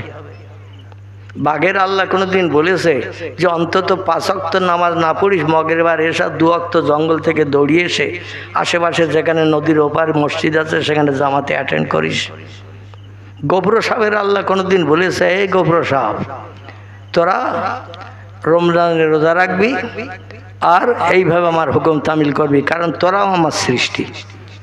গোবর সাহেব যদি বলে, আল্লাহ রোজা নাই, রাখলাম সারাদিন, কিন্তু সন্ধ্যাবেলা ইফতার করব কি দিয়ে? ইফতার করব কি দিয়ে? কোথায় যাব? খাবার কোথায় পাবো? বাজারে যদি কিছু খাবার কিনতে যাই তো পিটিয়ে শেষ করে দেবে, রোজা রাখার স্বাদ মিটিয়ে দেবে। আল্লাহ যদি বললে বলতে পারতেন, মসজিদে প্রতি বছর বিনা পয়সায় ইফতারি দেয়, সন্ধ্যাবেলা মসজিদে যাবি ইফতারি করতে, কেউ তোদের কাছ থেকে প্লেট কেড়ে নেবে না। তা সাপের সুবিধা হবে না? হবে না? এ সাপের সুবিধা হবে না? হবে না? সারাদিন গর্তের ভিতরে ঝোপের ভেতরে থাকবো, রোজা রাখবো রমজান মাসে, আর সন্ধ্যাবেলা মসজিদে ইফতার করতে যাব। এখন চন্দ্রবড়া গোখরো যাদের উগ্র বিষ, এরা যদি সন্ধ্যার সময় মানে ইফতারের আর 5 মিনিট 7 মিনিট বাকি, ওই সময় এসে একটু ফনা তুলে ফসফস করতে করতে যদি আসে, কোন প্লেটটা নেব চাচা, চাচা কোন প্লেটটা আমার দেবেন? বাচ্চা কাচ্চা যারা মসজিদে ইফতারি নিয়ে বসেছিল, ওরা প্লেট নিয়ে বাড়ি যাবে না, প্লেট থুয়ে বাড়ি যাবে। কোকড়ো সাপ এসেছে ফনা তুলে ফসফস করতে করতে। বাঘ যদি জঙ্গল থেকে এসে আসে পার্শ্ববর্তী নদীর এপারের মসজিদে, আল্লাহ হুকুম করেছেন মাগরিব আর এশার নামাজ দুটো আদায় করবি, আর বাকি 3 ওয়াক্ত পড়তে হবে না। হলুদ কালো ডোরা কাটা, যার ইংরেজির নাম হলো রয়্যাল বেঙ্গল টাইগার, ঠিক তো নাকি? দ্য রয়্যাল বেঙ্গল টাইগার, হলুদ কালো ডোরা কাটা সুন্দরবনের জঙ্গলের সুনামীয় বাঘ। এ যদি সাগর সাঁতার দিয়ে কিংবা নদী সাঁতার দিয়ে এপারের এলাকার মসজিদে যদি, যোগেশগঞ্জের মসজিদে যদি নামাজ পড়তে আসে, ওপারে জঙ্গলে এপারে মসজিদ যোগেশগঞ্জ, আমি অদম গিয়েছি সেখানে, একেবারে নদীর ওপারে শুধু জঙ্গল আর জঙ্গল। যাই হোক, আরো অনেক ওদিকে গেছি, একেবারে সে গোসাবা মসজিদ বাড়ি থেকে ওদিকে ও মসজিদ দিকে। আর আমি ফুরফুরার হুজুর কেবলা, আমরা যে বছর হজে গিয়েছিলাম 2002 সাল, একই সঙ্গে প্রোগ্রাম গিয়েছিলাম আমরা বাসন্তী থেকে অনেক ভটভটি করে সেই চণ্ডীপুর গ্রাম। কি গ্রাম বলা? চণ্ডীপুর। চণ্ডীপুর ফুরফুরার মসজিদ দিকে ছিলেন, আমি অদম ছিলাম। তো উনিও সে বছর হজে গিয়েছিলেন, আমিও গিয়েছিলাম। তো ওয়াজের পরে এবার নৌকায় করে আমাদের ফিরিয়ে আনার কথাবার্তা আছে। আর সকালবেলা দেখি ওরা সেই ভটভটিতে মুরগি নেছে, মাছ নেছে, চাল নেছে, ডাল নেছে।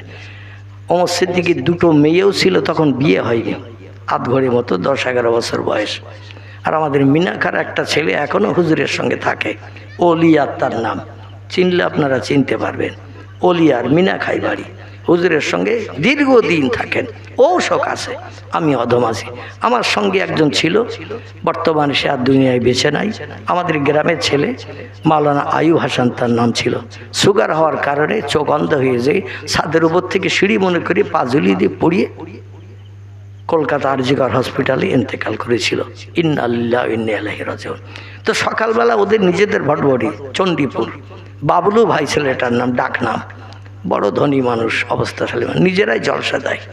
তো আমাদের এই কয়জনকে নিয়ে, ওমর হুজুরকে, ওনার সঙ্গী আপনার ওই অলিয়ারকে নিয়ে, ওনার 2 মেয়ে নিয়ে, আমি এবং আমার সঙ্গী এই কজনকে নিয়ে ভটভটিত করে জঙ্গল দেখাতে নিয়ে গেল। সারা দিন নদী পথে শুধু ভটভটি চলেছে, সারাদিন জঙ্গল দেখিয়েছে।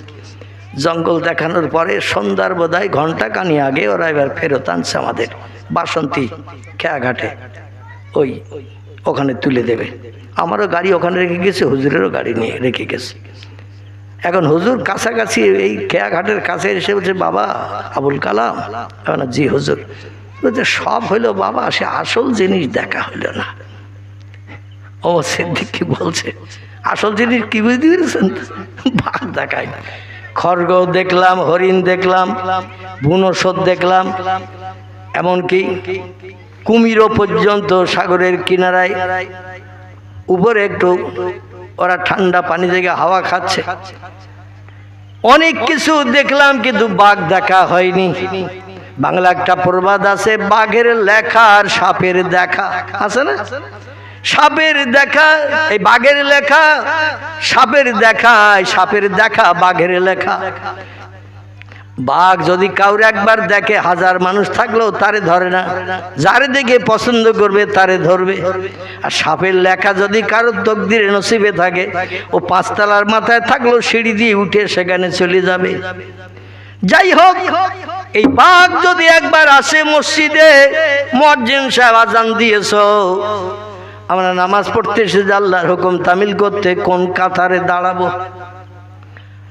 এলাকার গ্রামের মসজিদের মুসল্লিরা সেদিন ইমামের পিছনে আর ইক্তেদা করবে না, ছুটে পালাবে। এখন মুখটা দিয়ে যখন ছুটিয়ে পালিয়ে যাচ্ছে, বড় বাঘ 8 হাত লম্বা, লেজটা 4 হাতের মতো। বাঘ আবার মানুষের মতো কথা বলছে। বাঘ পারে না কথা বলতে। মান কানা লিল্লাহ, যে লোকটি আল্লাহর আপন হয়, কান আল্লাহু লাহু, আল্লাহ তার আপন হয়ে যায়।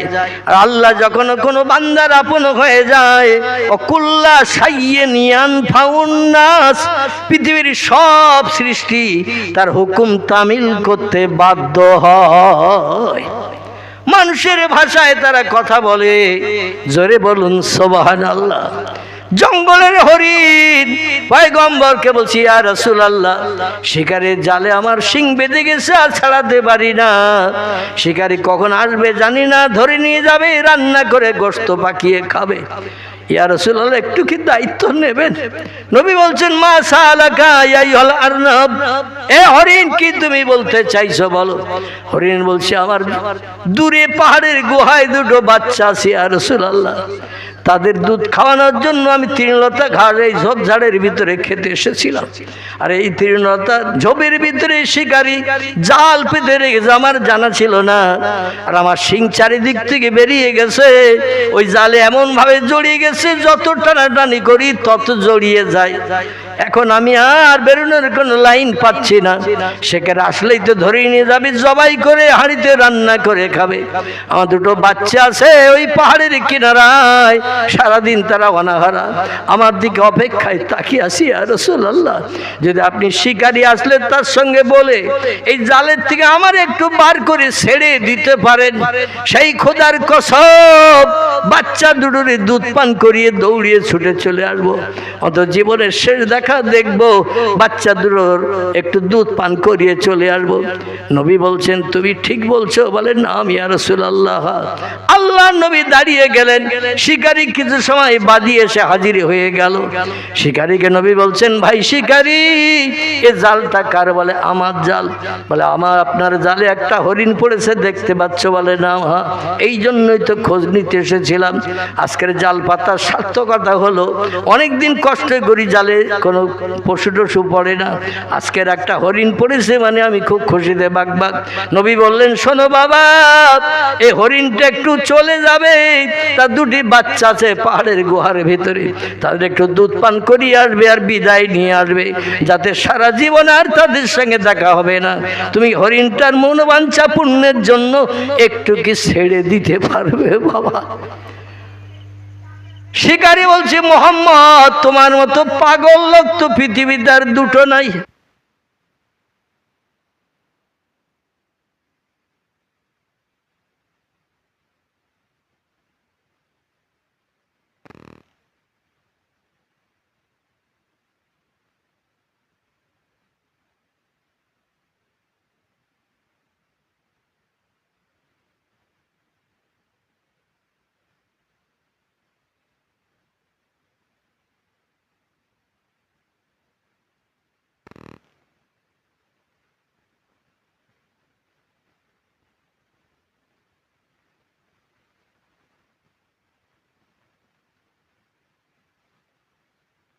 দরুদ মোমেন পড়ো, আল্লাহুম্মা সাল্লি আলা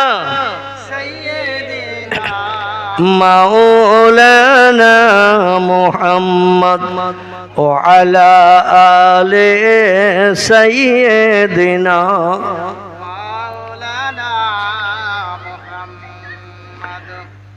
শিকারী বলল, মুহাম্মদ, মান আনতা মিসমুকা ইয়া আখি, তোমার নাম কি?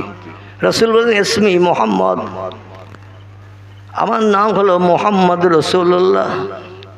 ইসমি আবুকে, তোমার বাবার নাম কি? বললেন, ইসমি আব্দুল্লাহ, আমার পিতার নাম হলো আব্দুল্লাহ। বলে, মক্কার অধিবাসী তুমি? রাসূল বললেন, নাম ইয়া আখিহা। বলছে, তুমি যে বলছো হরিণটারে ছেড়ে দিয়ে বাচ্চাদের দুধ খাইয়ে ফিরে আসবে, এটা কোনো মানুষ বিশ্বাস করে? নবী বলছেন, আমি বলছি, হরিণ আমার সঙ্গে ওয়াদা করেছে, ও বাচ্চাদের দুধ খাইয়ে ফিরে চলে আসবে, তাদের কাছ থেকে চিরবিদায় নিয়ে আসবে। কারণ তোমার হাতে পড়লেই তো তুমি জবাই করবে, রান্না করে খেয়ে নেবে। শিকারী কিছুতে বিশ্বাস করতে চায় না। নবী বললেন, মুহাম্মদ ইবনে আব্দুল্লাহর কথাটারে বিশ্বাস করে একবার প্রমাণ করে দেখো যে আমি মুহাম্মদ যত কথা দিই, ইন্নাল্লাহা লা ইউখলিফুল মিয়াদ, আল্লাহ যত ওয়াদা করেন একটা ওয়াদা ভঙ্গ অতীতে করেননি, বর্তমানে করছেন না, ভবিষ্যতেও করবেন না। আমি মুহাম্মদও তদনুরূপ, আমি যত ওয়াদা করি ওয়াদাকে বাস্তবে রূপদান করি। শিকারী বললেন, তাহলে কেমন তুমি মুহাম্মদ? মক্কার নতুন ধর্ম প্রচারক, আমি একবার পরীক্ষা করব। জালের থেকে, সিংহের থেকে জাল ছাড়িয়ে দিয়ে হরিণকে ছেড়ে দিলেন। আর যেই ছেড়ে দিলেন, হরিণ এক দৌড়িয়ে ছুটে যাচ্ছেন সেই পাহাড়ের গুহার দিকে, যেখানে দুটো বাচ্চা আছে। বাচ্চাদের কাছে যে মা বাচ্চারা কথোপকথন করছে, বাচ্চারা বলছেন, এত দেরি কেন করলেন আসতে? মা বলছেন, আমি জীবন নিয়ে টানাটানিতে পড়েছিলাম। মক্কার নবী আব্দুল্লাহর বেটা, নাম হলো তার মুহাম্মদ রাসূলুল্লাহ, ওই জঙ্গলের পাশ দিয়ে নিজের কোনো প্রয়োজনে যাচ্ছিলেন। নবীকে দেখেই আমি চিনতে পেরেছি, এই জন্য আমি পয়গম্বরকে ওয়াদা রেখে শিকারীর কাছে তোমাদের চিরজীবনের মতো শেষ দুধ আমি খাওয়াতে এসেছি। আর জীবনে মাকে পাবে না, দুঃখ দুর্দশা, জীবনের সুখ শান্তি মায়ের কাছে জানাতে পারবে না। তোমরা প্রাণ ভরে দুধ পান করে নাও, তবে বেশি দেরি করো না। শিকারী আবার ব্যতিব্যস্ত হয়ে পড়বে, ও ধারণা করবে হরিণ আর ফেরবে না, মুহাম্মদ রাসূলুল্লাহর উপর অত্যাচার করবে, বাজে বাজে ভাষায় গালিগালাজ করবে, এবং পূর্বে যেটা বলেছিল সেটাই প্রমাণ করবে। আমি বলেছিলাম ফিরবে না, দেখো এখনো হরিণ ফেরে না। হরিণ বলছে, বাচ্চারা তাড়াতাড়ি দুধ পান করে না। বাচ্চারা বলে, ইয়া উম্মি, আল্লাহর পয়গম্বরকে জঙ্গলের পাশে শিকারীর ধারে দাঁড় করে রেখে আমাদের দুধ পান করাতে এসেছেন, আর আমরা প্রাণ ভরে দুধ পান করব, দেরি হয়ে যাবে, আমরা ওটা পছন্দ করি না। চলুন পয়গম্বরের কাছে আগে যাই। জোরে বলুন একটু সুবহান। মা সামনে দৌড়ায়, বাচ্চা দুটো পিছনে দৌড়ায়। এসে পয়গম্বরের পায়ে মাথা নিচু করে একটু কদম বসে করলেন। আমার ভাইরা, বাচ্চা দুটো মাথা নত করলেন, হরিণ মাথা নত করলেন, করে বলছি, ইয়া রাসূলুল্লাহ, আমার বাচ্চারা দুধ পান করেন না, আপনার চেহারা দর্শনের জন্য দৌড়িয়ে এসেছে। আপনার বিরুদ্ধে এই শিকারী বিভিন্ন মন্তব্য করবে, আমার বাচ্চারা পছন্দ করে নাই, দুধ পান না করে অনাহারা হয়ে এখানে চলে এসেছে। ওই শিকারী এই দৃশ্য দেখে বললেন, আনতা রাসূলুল্লাহি, আনতা নবী আল্লাহ, আনতা খাতামান নবিয়্যিন লা শাক্কা ফীহি। জোরে বলুন একটু সুবহান। শিকারী বলছেন, আপনি যে আল্লাহর সত্য নবী, শেষ নবী, এই বাস্তব প্রমাণ দিকে আমি আর চুপটি থাকতে পারলাম না। আমি চাই হরিণ ধরে নিয়ে বাড়ি যাওয়ার আগে আপনার হাতে হাত দিয়ে কলেমা পড়ি, জান্নাতের বাসিন্দা বনে যাই। যেই পয়গম্বরের হাতে হাত দিয়ে কলেমা পড়ি, মুসলমান হলেন শিকারী। নবী বললেন, ভাই তুমি আমার উম্মত, আমি তোমার পয়গম্বর নেতা। এই শিশু ছোট বাচ্চা দুটোকে ক্ষতি না করে এদের দুনিয়ায় জীবন বছর করার তৌফিক তুমি দাও, তোমার কাছে অনুরোধ করি। হরিণ এবং তার বাচ্চা দুটোরে তুমি ছেড়ে দাও। শিকারী বলল, আপনার মাধ্যম দিয়ে জান্নাতে কোটি কোটি বছর সুখ ভোগ করার সুযোগ পেতে পারি। তাহলে হরিণের বাচ্চারা আমি আপনার কথা মোতাবেক ছেড়ে দিয়ে দিলাম, ওরা ওদের জীবন সংসারটা সুখে চালাক, আমার কোনো আপত্তি নাই। জোরে বলুন একটু সুবহান। পয়গম্বর বলছেন, ও দুনিয়ার মানুষের, আল্লাহ পাক আমাকে নবী হিসাবে প্রমাণ করার জন্য ৪৫০০-এর মতো মুজিজা যেটা দান করেছিলেন, আমি একটাও মুজিজার সঙ্গে করে নিয়ে কবরে যাচ্ছি না। যত নবী পৃথিবীতে এসেছে, নবী হিসাবে প্রমাণের জন্য আল্লাহ তাদের ২টো, ৫টা, ১০টা করে মুজিজা দিয়েছেন। কিন্তু তারা যখন পৃথিবী থেকে চলে গেছেন, মুজিজাগুলো সঙ্গে করে নিয়ে কবরে গেছে। মুসা নবীর মর্যাদা ছিল, ইব্রাহিম নবীর মর্যাদা ছিল, দাউদ নবীর মর্যাদা ছিল, ঈসা নবীর মর্যাদা ছিল। অধিকাংশ নবীদের অলৌকিক তাজ্জব আশ্চর্যজনিত ঘটনা ঘটানোর তৌফিক আল্লাহ তাদের দিয়েছিলেন। একে আরবি ভাষায় বলা হয় মুজিজা, বাংলা নাম হলো অলৌকিক তাজ্জব আশ্চর্য ঘটনা। অধিকাংশ পয়গম্বরকে মুজিজা দিয়েছিলেন, কিন্তু পয়গম্বর যখন পৃথিবী থেকে বিদায় নিয়ে কবরে গেছে, তাদের মুজিজাগুলো সঙ্গে করে নিয়ে কবরে চলে গেছে।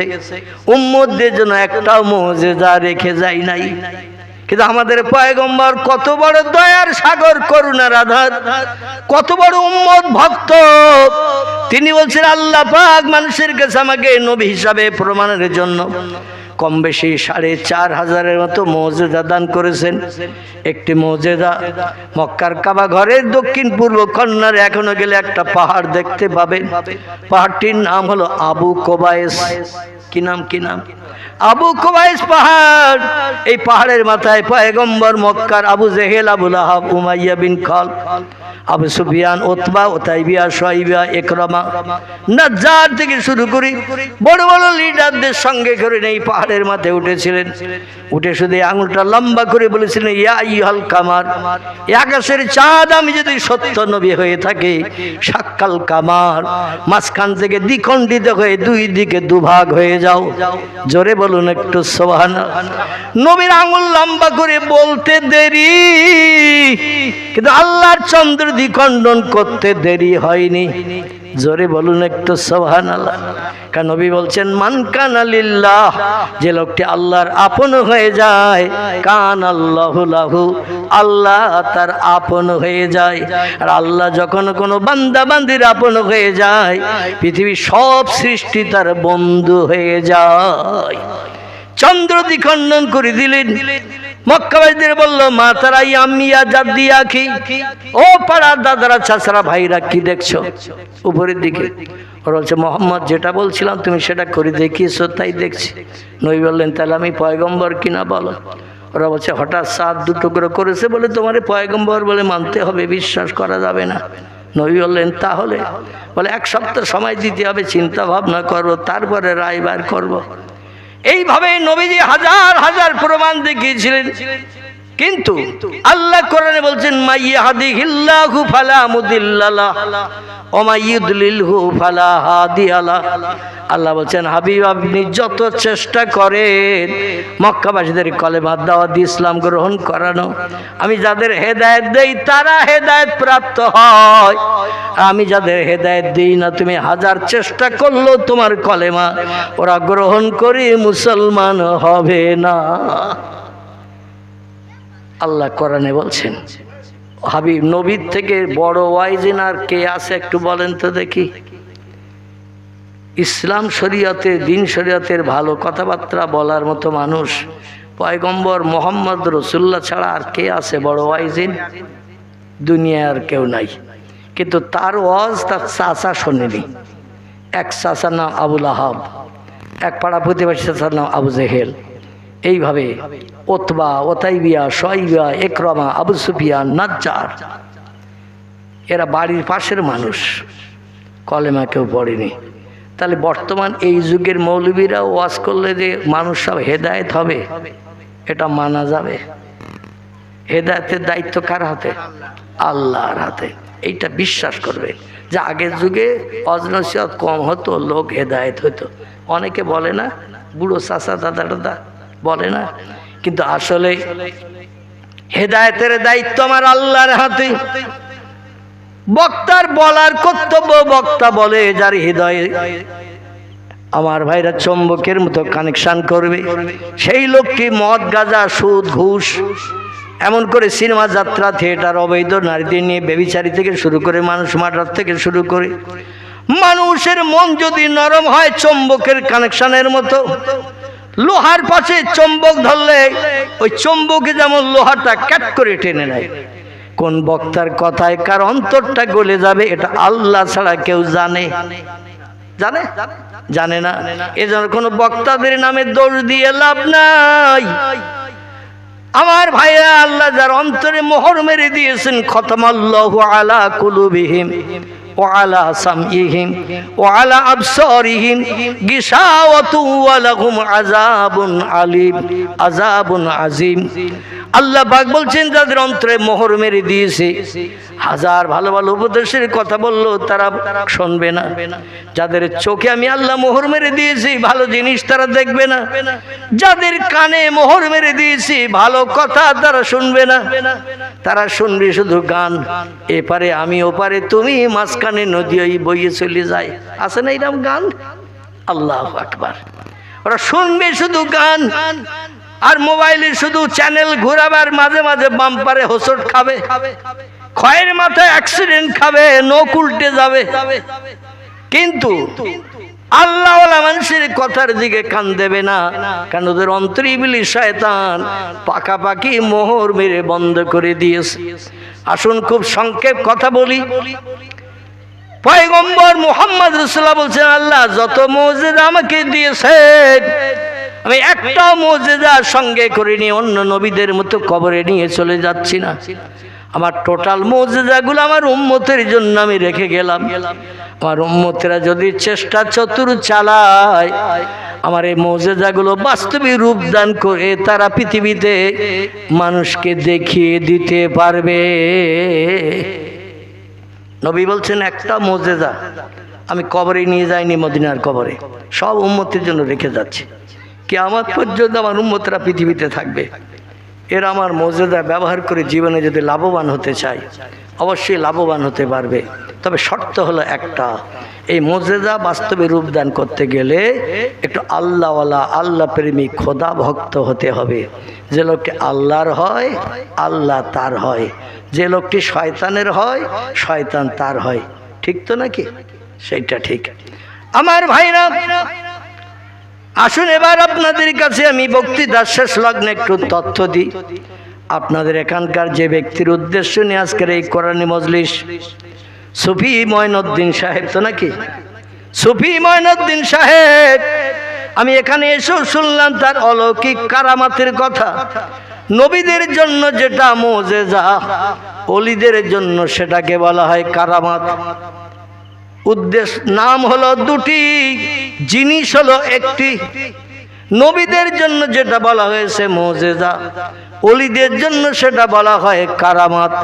শরীয়তের ফতোয়ার কিতাব হেদায়ের ভিতরে এসেছে, ফতোয়ায়ে দুররে মুহতার এসেছে, ফতোয়ায়ে কাজী খানে এসেছে, ফতোয়ায়ে মুহিতে এসেছে, ফতোয়ায়ে আলমগীর এসেছে, ফতোয়ায়ে মারাকিউল ফালাহ এসেছে। আমার ভাইরা, কারামাতুল আউলিয়ায়ে হাক্কুন, নবীদের মুজিজা যেমন সত্য, ওলিদের কারামাত তেমন সত্য। জোরে বলুন একটু সুবহান। আমাদের এই পশ্চিম বাংলার জমিনে কয়েকজন বিখ্যাত ওলির নাম আপনারা কম বেশি জানেন।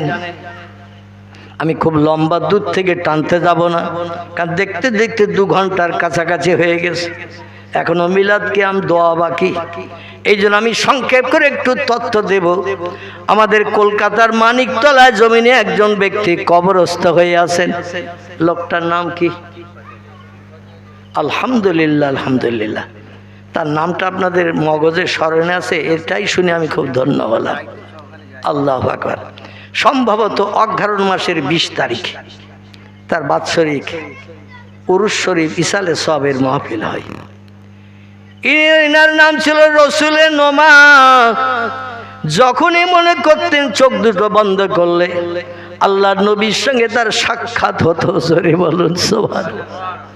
কত বড় উচ্চ পদমর্যাদার ওলি ছিলেন তিনি। নবী বলছেন, মান রাআনি ফিল মানাম রাআল হাক্কু।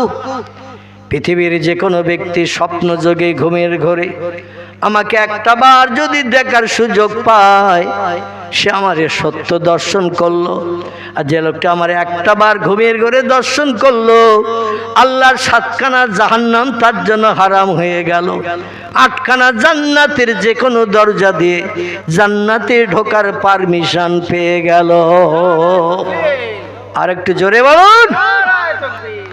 নবীর দিদার যদি একটা বার নসিবে জোটে, লোকটি ধন্য, লোকটি পূর্ণ। আমরা ঘুমিয়ে পড়লে প্রেমিকার সঙ্গে দেখা হয় 3 বার, ঘুম ভাঙলে 4 বার।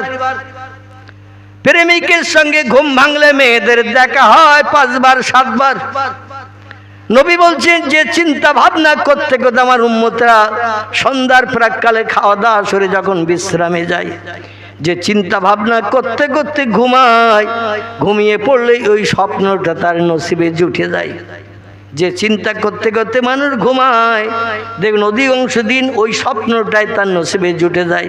যার চিন্তা করছিল তার সঙ্গে দেখা হবে, তার সঙ্গে গার্ডেনে গল্প করবে, তার সঙ্গে ফুচকা খাবে, তার সঙ্গে বাদাম খাবে, তার সঙ্গে এক জায়গায় মনের আনন্দে বসে বসে নদীর কিনারায় বসে গল্প গুজব করবে।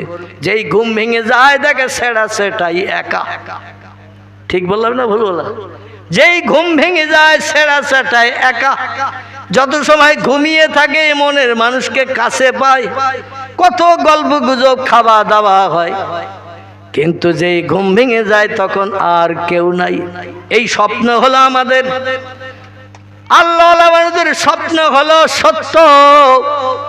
তারা পয়গম্বর মুহাম্মদ রাসূলুল্লাহ চিন্তা ভাবনা করতে করতে যদি কেউ ঘুমিয়ে পড়ে তাহলে নবীর দিদার তাদের নসিবে জুটে যায়।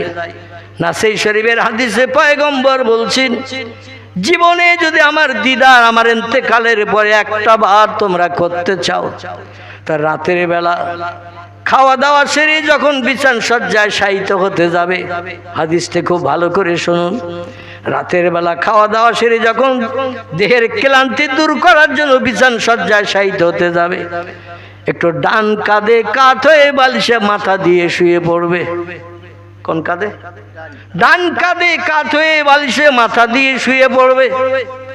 আরে শোয়ার আগে অন্তত দেহটা পবিত্র বানানোর জন্য একটু অজু করে নেবে।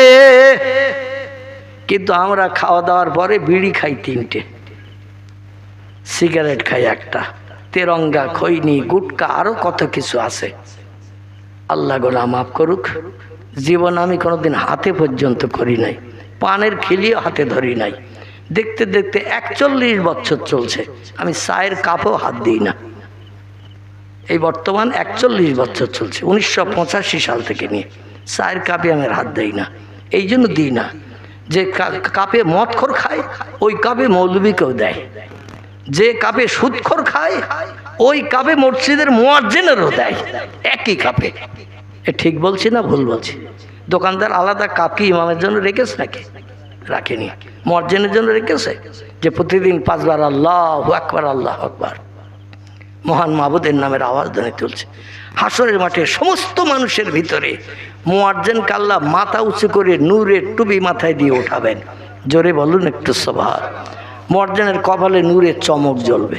যারা মসজিদে আযান দেয় এদের কপালে নূরের চমক জ্বলবে, এদের গলাটা একটু লম্বা করে দেবেন। সব মানুষের মাথা নিচু থাকবে, মুয়াজ্জিনের মাথা উঁচু থাকবে। জোরে বলুন সুবহানাল্লাহ। আমার ভাইরা, বর্তমান 21 শতাব্দীর যুগে এখন এই নেশাখোর বস্তু মানুষের কাছে সব থেকে বেশি প্রিয় হয়েছে। তবে সম্ভবত আমার সঙ্গীর কাছে শুনছিলাম আজকের না কালকের থেকে বোধহয় মদের দোকান বন্ধ করে দিয়েছে। আজকের না কালকের থেকে মদের দোকান বন্ধ করে দিয়েছে। ইলেকশন না হওয়া পর্যন্ত মদের দোকান আর খুলবে না, কারণ মদ খেয়ে যেন মাতলামি আর কেউ করতে না পারে, এইরকম চিন্তা ভাবনা ইলেকশন কমিশন নিয়েছে। যাই হোক, যেটা আমি বলতে চাইছি সেটি হলো এই, রাতের বেলা একটু অজু করে পবিত্রতা অবলম্বন করে ডান কাঁধে কাত হয়ে বিছানায় বালিশে মাথা দিয়ে আপনাকে আমাকে শয়ন করতে হবে। নবী বলছেন যত সময় ঘুম না আসবে তত সময় আমার মহব্বতে ওই আমার উম্মতকে দরুদ শরীফ পড়তে হবে। দরুদ শরীফ পড়তে পড়তে পড়তে পড়তে যারা ঘুমিয়ে যায়, আমি মদিনার নবী, মক্কার নবী, তামাম উম্মতের নবী, আমি 40 দিনের ভিতরে তার সঙ্গে দিদার নসিব করাই। নারে তাকবীর, নারে তাকবীর। আল্লাহ নবী বলছেন বেশি লম্বা দিন নয়, 40 ইয়াওমান লাইলান, 40 দিন 40 রাত অতিবাহিত হতে না হতে আমি মদিনার নবী, মদিনার রওজা সবুজ গম্বুজ ছেড়ে আমি ওই লোকটি শিয়রের ধারে এসে দাঁড়িয়ে যাই। নবী বলছে আমার দিদার যাদের নসিবে জুটে যায় আল্লাহ 7খানা জাহান্নাম তার হারাম হয়ে যায়, 8খানা জান্নাত তার হালাল হয়ে যায়। জান্নাতের যে কোনো দরজা দিয়ে জান্নাতের ভিতরে ঢুকে অহম ফিহা খালিদুন, যুগ যুগ যুগ যুগ যুগ যুগ ধরে কোটি কোটি কোটি কোটি কোটি কোটি বছর ধরে জান্নাতের ভিতরে হুর গেলে বান্দের নিয়ে 18 বছরের সুন্দরী যুবতী হুর কান্না হুন্না ইয়াকুতু আল মারজান ফিহিন্না খায়রাতুন হিসান হুরুম মাকসুরাতুন ফিল খিয়াম। আল্লাহ কোরআনে সূরা রহমানে তথ্য কোট করে দিয়েছেন এত সুন্দরী যুবতী রূপবতী অস্পরা দুনিয়ার নায়িকারা তাদের কাছে, অভিনেত্রীরা তাদের কাছে পায়খানার সমতুল্য। এদের সকলের বয়স করা হবে 18 বছরের। 3 লক্ষ বছর পর তাদের বয়স 19 বছর দেখাবে না, আবার 5 লক্ষ বছর পেরিয়ে যাওয়ার পরে তাদের বয়স 17 বছর দেখাবে না। একই কাঠিমে একই চেহারায় আল্লাহ তাদের বানিয়ে রাখবেন। আর আপনি যখন যেটা মনে মনে ধারণা করবেন আল্লাহ সঙ্গে সঙ্গে তাদের দিয়ে সেটা আপনার সামনে পরিবেশন করাবেন। জোরে বলুন একটু সুবহানাল্লাহ। আমরা এটা চাই না, চাই না, আমরা এটা চাই না, চাই না। এক একটা জান্নাতি পুরুষের পরিষেবা দেওয়ার জন্য আমার যুবক ভাইরা কোরআন বিশ্বাস করুন। পয়গম্বর মুহাম্মদ রাসূলুল্লাহ জবানি মোবারক বুখারী শরীফ, মুসলিম শরীফ, তিরমিজি, আবু দাউদ, ইবনে মাজাহ, নাসাই, দারমি, দারকুতনি, বাইহাকি, তিবরানি, মুয়াত্তা মালিক, মিশকাতুল মাসাবি, ইবনে হাব্বান, আল হাকিম, আল মুস্তাদরাক, আত তারগিব, আল হাসান, এগুলো সব সহিহ হাদিসের কিতাবের নাম। ভরা আছে পয়গম্বরের জবানি। কিছু কম বেশি 3.5 লক্ষের মতো।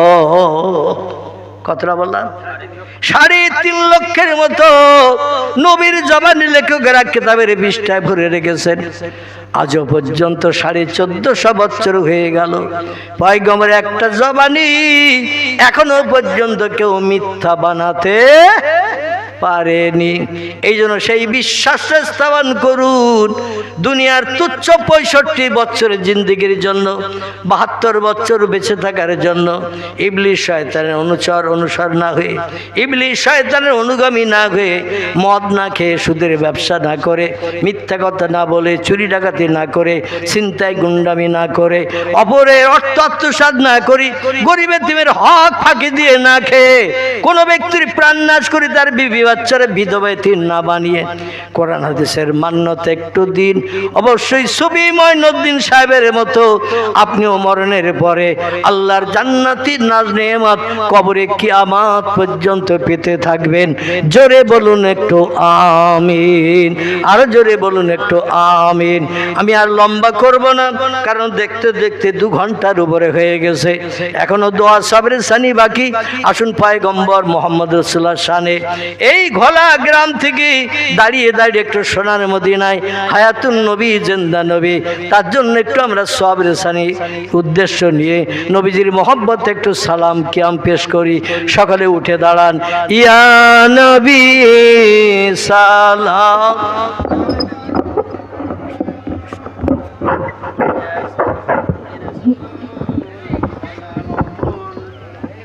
আলাইকা ইয়া হাবিবি সালামুন আলাইকা।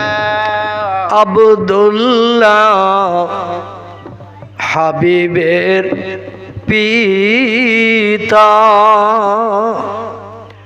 মামিনা যে রসুলের মাতা।